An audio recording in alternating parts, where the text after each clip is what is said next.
الحمد للہ رب العالمین۔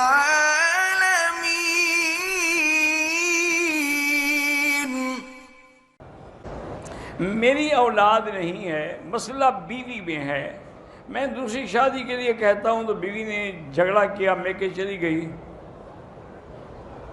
تو بہرحال تم شادی کر لو، خود بخود ٹھیک ہو جائے گی۔ تم جب تک باتیں کرتے رہو گے نا، وہ بھی اسی طرح تمہیں تلخاتی رہے گی۔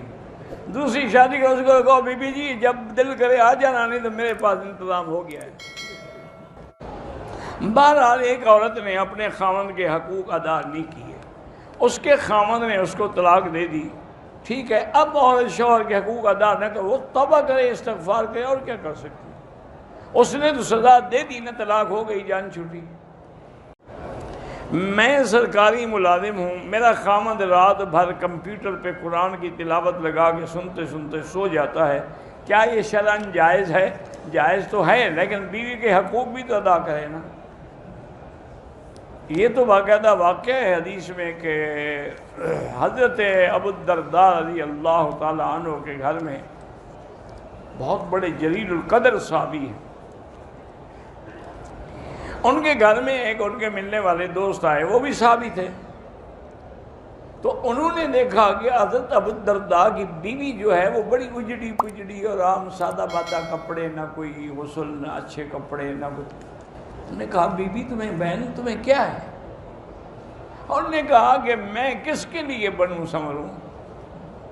میرا خاوند دن کو روزہ رکھتا ہے، رات کو تہجد پڑھتا ہے، تو میں کس کے لیے کپڑے پہنوں؟ اس لیے مجھے پھر یہی ہوتا ہے کہ مجھے بھی نہیں۔ تو انہوں نے ابو الدرداء کو بلایا اور کہا کیا کر رہے ہو تم؟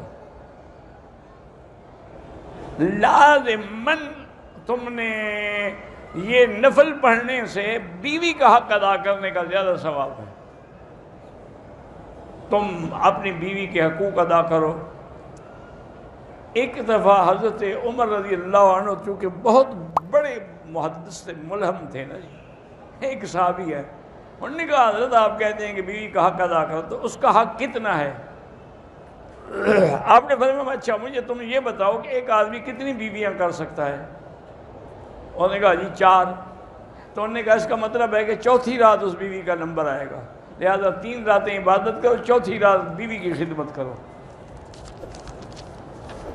اس کو مسئلہ سمجھ آ گیا۔